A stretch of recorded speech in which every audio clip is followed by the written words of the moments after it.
Let's see how Minnesota does.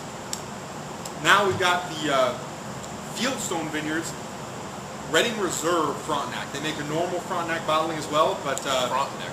Yep, that's one of the hybrids. Something I have to Yep, and the Reserve goes for $18.99.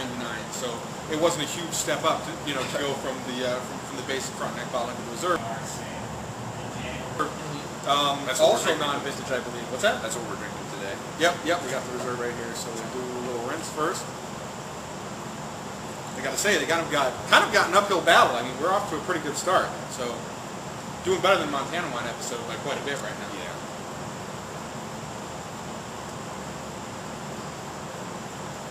Let's see what we got here to roll. It's doing some weird things even on the rinse. Let's see what happens here. You gonna be able to handle this, Chaz? Oh, I'm about to rip this one apart. That's all right. I don't know him.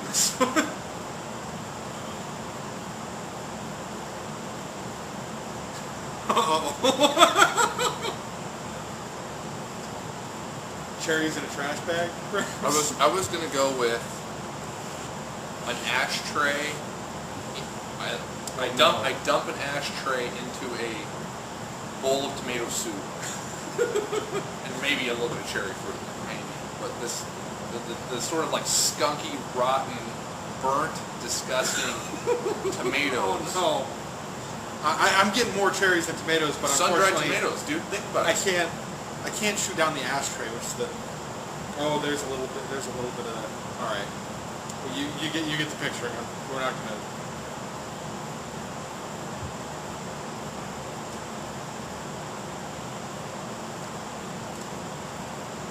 Oh man, it's horrible. There's like something nice in the beginning. And I'm like, oh, maybe it's going to come together. And then that weird flavor that you kind of get on the nose comes tearing in on the mid-palate, dominates everything. And it evolves in the finish. And makes me sad. Yeah, it changes. There are flavors, and it's not, and you're not getting bad stuff in the way that, like, oh my God, the tannins are tearing my mouth apart. Or this is a mouthful of alcohol. It's full on disgusting. The fruit that's doing this. Really? No. All right. Well, it's not good at all. It's disgusting. I would rather dump this over the Thunderbird. I would drink, or the T-Bird. Yeah, I drink the T-Bird. Yeah, there's definitely an ashtray note. I sit and get the funky face.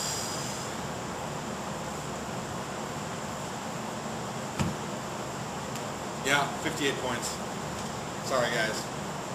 That's just not good. Maybe we let it sit too long. 50. Ugh, horrible. Let's rinse with something we like. One of the worst wines I've ever tasted. Let's rinse with something we like. like. One of the worst wines I've ever tasted. Wow, yeah. Let's rinse this good. We're going to rinse twice here. Sorry about that. What are you up to? What are you up to this week? Chaz just went to another concert this week. So actually, we both went to shows this week. I went to see Vienna Tang. Kind of cheesy. Now this is in Manly Music Band, Stretching the Imagination. This is kind of like really beautiful pianist, vocalist stuff. I had a great time. It was a beautiful show. I went and watched one of my favorite DJs from back in my party years. So, DJ Aaron Simpson. He's kind of a small name out of Seattle, but he plays really good drum and bass, really good dubstep. Let's hear it. There's almost 250 of you now. I bet one of you has heard of Vienna Tang or Aaron Simpson. Let's show it in the comments. Yeah, let's see what you've been listening to. Yeah, I bet somebody out there's been listening to it. People from all over the place. No, you're good? I'm feeling all right. Okay. We've been drinking before this, so as you can probably tell, we're a little more lively on some shows. Yeah, I want to clean this up a little bit. Okay, so now the rinse with this. Yeah. See, that's a double rinse. Yeah, I guess. Yeah, you're right. What were you thinking? To clear that out, I'd hate for this wine to suffer due to that one. Unbelievable. Right. I feel good about my decision placing this last already. It says in the bottle semi-sweet, and you can definitely tell even on the rinse that this is a little sweeter. Yeah. So this does how much? You know how much residual sugar this has? Dude, I don't think it even says what year. It feels like quite a bit of sugar. So typically with wines like this, you want to put them towards the end of a lineup, just for all you people out there.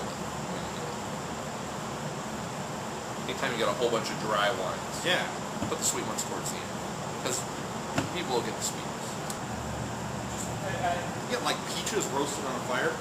You get a little bit of the campfire ash in there. Like barbecue. Oh yeah, I can see that too. Right, because there's a little bit of a smoky kind of like. Right. hint of something earthy in there. Oh, I should say what this is. Yeah, This is more Minnesota wine. This is LaCrescent. We said it was semi-sweet. Same producer, Fieldstone Winery. The Great Biz LaCrescent. It's another varietal. One of the better Minnesota wines I've ever had was made out of LaCrescent. That's the dessert wine we did on one of the previous episodes. yeah, that was good. We had a good time with it, so we'll see how this does. It's already, yeah, the nose is interesting. There's still like sort of a,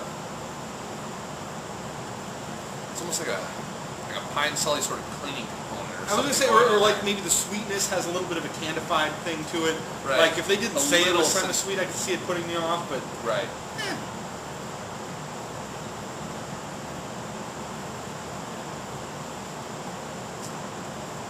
Okay. Yeah, a little bit of those pine flavors actually. I think you might be Yeah. onto something with that. Yep. Which remind me of Little pine cleaner going on there, but man, there is some good. What'd you say before? Well, I said peaches. Yeah. Peaches, peach fruit, and pineapple fruit going on the palate. Yeah, I'm getting some really juicy peach fruit that kind of runs out for a little bit on the finish too, Yeah. which is kind of nice. It lingers for a while. Well, the sweetness carries that Yeah. along for a decent amount of time, and that's very pleasant actually. So yeah. And the acidity is on the lighter side, but it's not absent. It still plays, and I think it contributes nicely.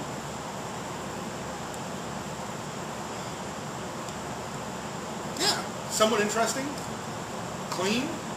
Well, if the cleaning component sort of wasn't there for me, I would feel better about this. It's Right, true. it's definitely something that sticks out a little bit on the palate. It feels a little synthetic. That's my only problem with it.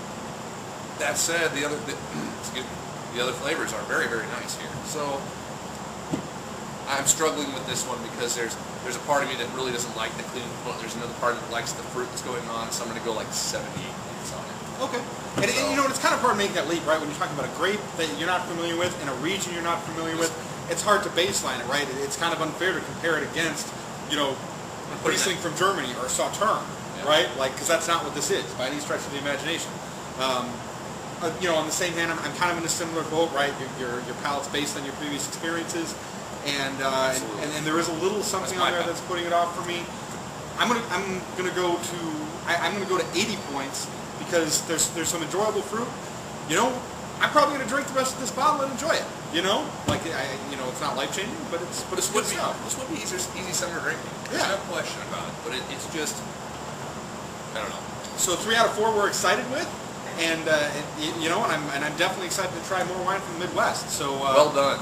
if you're from the Midwest, recommend some of your favorite Did a wines. good We'd job. we'd love to hear about it. And this is how it starts, right? A new region, developing wine as the industry grows. People experiment, get more familiar with the terroir, get more familiar with the varietals that are there. People just get better and better at what they do, and eventually, you know, you become an expert at what you can do best. And that's when great things start happening. I look forward to seeing that. Well said. And if any of you guys, like, we ever pick up anybody from like Virginia or from other places, like anywhere where they typically don't grow wine or they don't grow grapes, but there's wineries. If you're willing to send us wine, we'll pay you for it. Think about that. Like, I'm down. Yeah. Send us just. This was spontaneous too. We didn't discuss this. Yeah, before. no, this is. But think about it. Like, if we could get people to send us wine from other places like this, these two are very, very interesting, and this is something that I've never tasted. Now, this before. isn't to say like if you're a producer, we'll buy every bottle that you send our way, etc. Well, send us offers. Well, It would we'll be- entertain the idea for sure. Yeah.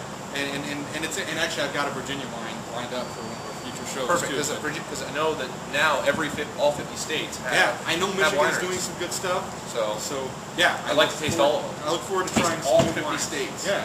Taste all 50 states on the show. So we were talking about music, so I'm going to go with that for question of the day. What have you been listening to lately? What are you really excited about? Whether you listen to it on your iPod, listen to it in your car, listen to it on your computer, whatever format you're into, going to see live, what music are you really excited about right now? Good question of the day. Thanks for watching. We'll see you for episode 40 soon. 40.